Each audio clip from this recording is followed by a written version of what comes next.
किसी ने क्या खूब कहा है, झूठ है, छल है, दगा है। राजनीति में कौन किसका सगा है। हमारे देश की विडंबना है, यहाँ हर वक्त सियासी पारा गर्म ही रहता है। देश में सियासी उठापटक चलती ही रहती है। तो आज के शो में हम बात करेंगे राजनीति की। बताएंगे आपको कि ऐसा क्या हुआ कि 5 साल में पहली बार यूपी के CM Yogi Adityanath deputy CM Keshav Prasad Maurya से मिलने उनके घर पहुंच गए। साथ में ये भी बताएंगे कि जम्मू कश्मीर में क्या कुछ बड़ा होने वाला है। नमस्कार, बहुत बहुत स्वागत है आप सभी का। आप देख रहे हैं डेली बज़ शो और मैं हूं आपके साथ नेहा बालिया। शो की शुरुआत करते हैं सुर्खियों से। पूर्व कांग्रेस उपाध्यक्ष राहुल गांधी ने श्वेत पत्र जारी किया। प्रेस कॉन्फ्रेंस कर राहुल ने केंद्र सरकार को जमकर खरी खरी सुनाई। उन्होंने कहा कि कोरोना की तीसरी लहर आनी तय है, अब ऐसे में सरकार को अभी से तैयारी करनी चाहिए। राहुल ने कहा कि वैज्ञानिकों ने कोरोना की दूसरी लहर को लेकर चेताया था, लेकिन सरकार ने उन पर कोई एक्शन ही नहीं लिया। पूरा देश जानता है कि तीसरी लहर आने वाली है, लेकिन सरकार फिर से वही गलती कर रही है। दूसरी लहर में बेड्स, ऑक्सीजन और जरूरी चीजों की तैयारियां नहीं हो पाई थी, पर अभी तीसरी लहर आने से पहले तैयारियां कर लेनी चाहिए। राहुल ने साथ में ये भी कहा कि जिन परिवारों ने अपनों को खोया है, कोरोना से उनकी मौत हुई है, उनकी मदद भी सरकार करे। राहुल यही नहीं रुके, उन्होंने सरकार की तारीफ भी की। कहा कि बीते दिन वैक्सीनेशन में अच्छा काम हुआ, लेकिन ऐसा सिर्फ एक दिन के लिए ही नहीं बल्कि हर रोज होना चाहिए ताकि सभी को टीका लग पाए। उन्होंने ये भी कहा कि जब पूर्व पीएम मनमोहन सिंह ने सलाह दी तो सरकार के मंत्री ने उनका मजाक बनाया था, लेकिन 2 महीने बाद ही सरकार को मनमोहन की सलाह पर अमल करना पड़ा। अंत में राहुल ने एक बड़ी बात कही कि मेरी राय में सरकारी आंकड़ों से 5 से 6 गुना ज्यादा मौतें कोरोना से हुई है। जो तीसरी वेव आने वाली है उसकी तैयारी, oxygen, hospital beds, critical infrastructure, दवाइयां, इन चीजों का आज प्रिपरेशन कि जब थर्ड वेव आए हिंदुस्तान के हर शहर में अस्पताल, गांव में जो सपोर्ट की जरूरत है वो सब तैयार मिले।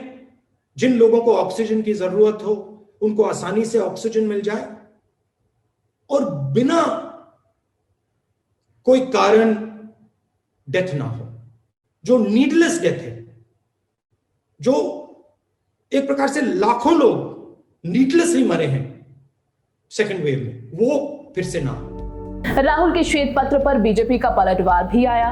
संबित पात्रा ने कहा कि कांग्रेस शासित राज्यों से ही कोरोना की दूसरी लहर शुरू हुई।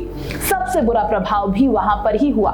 वैक्सीनेशन की धीमी रफ्तार भी उन्हीं राज्यों में है। ये जो सेकेंड वेव हुआ है ये कहां से शुरू हुआ? कांग्रेस शासित राज्य से शुरू हुआ।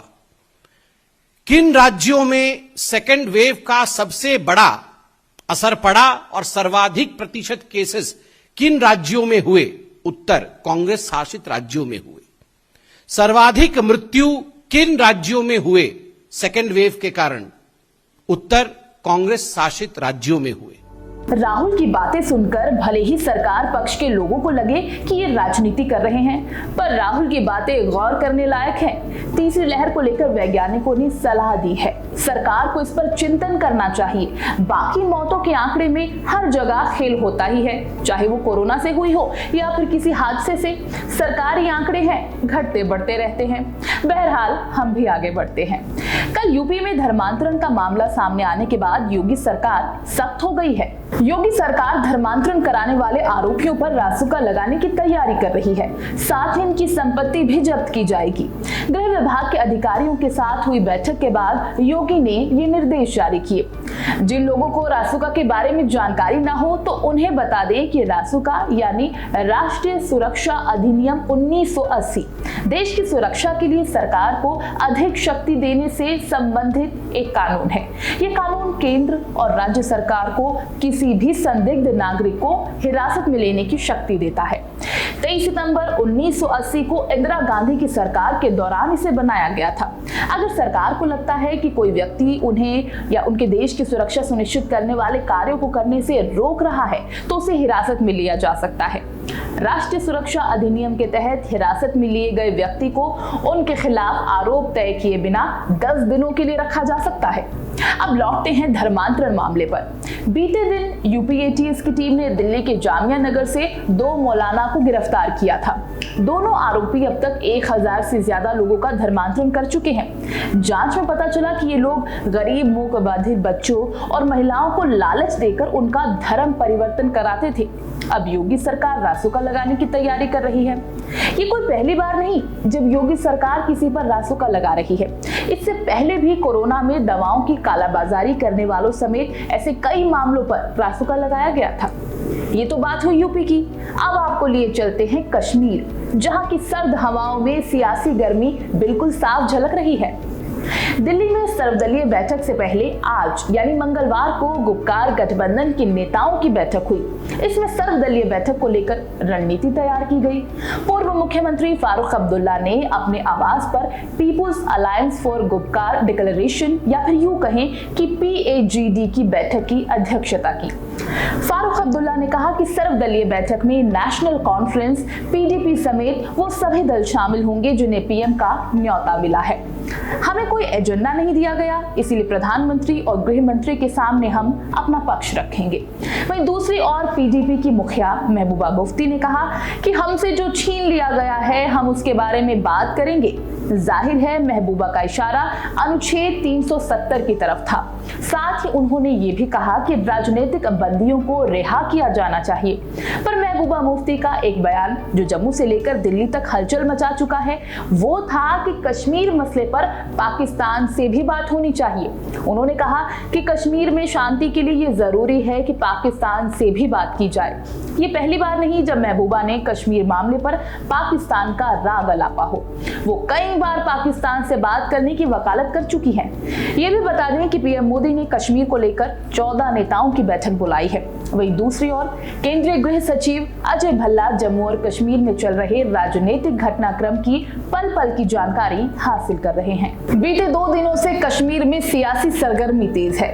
हर तरफ कयास लगाए जा रहे हैं कि कश्मीर में कुछ बड़ा होने वाला है, पर ये बड़ा कब और कितना बड़ा होगा ये तो 24 जून को होने वाली PM मोदी के साथ सर्वदलीय बैठक के बाद ही पता चल पाएगा। पर इतना तो है कि कश्मीर को लेकर PM कुछ बड़ा करने वाले हैं।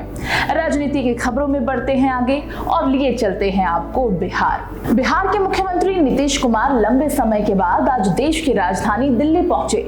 बिहार के CM के दिल्ली दौरे को लेकर कई तरह की अटकलों का बाजार गर्म है। सियासी गलियारों में इस दौरे की टाइमिंग को लेकर चर्चाएं की जा रही हैं। हालांकि अभी ये स्पष्ट नहीं हो पाया कि CM नीतीश और प्रधानमंत्री नरेंद्र मोदी की मुलाकात हो पाएगी या फिर नहीं, लेकिन ये तय माना जा रहा है कि BJP शीर्ष नेतृत्व के साथ कई अहम मुद्दों पर बातचीत हो सकती है।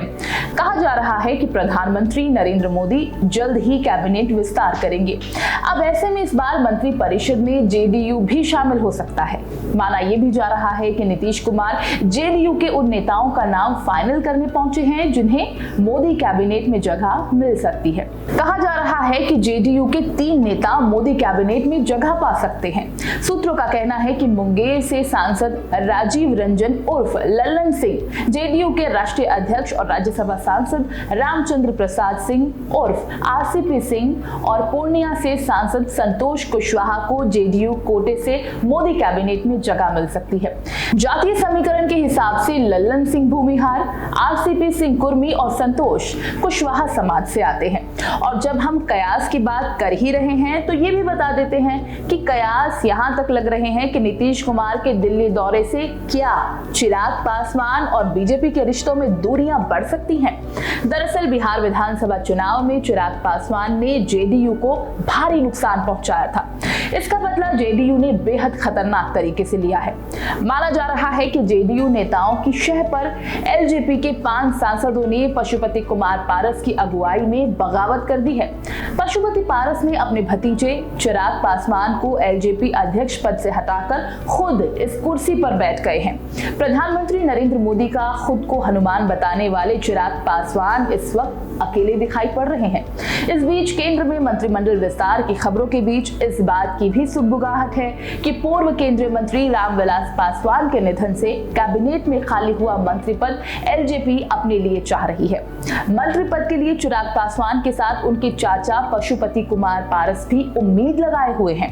इस बात की भी अटकलें हैं कि अगर केंद्र में चिराग पासवान को मंत्री बनने की अगर थोड़ी भी उम्मीद होगी तो उसे नीतीश कुमार अपने इस दिल्ली दौरे पर पूरी तरह खत्म कर देंगे, क्योंकि इस वक्त नीतीश कुमार पूरी तरह से पशुपति कुमार पारस के पीछे खड़े दिखाई दे रहे हैं।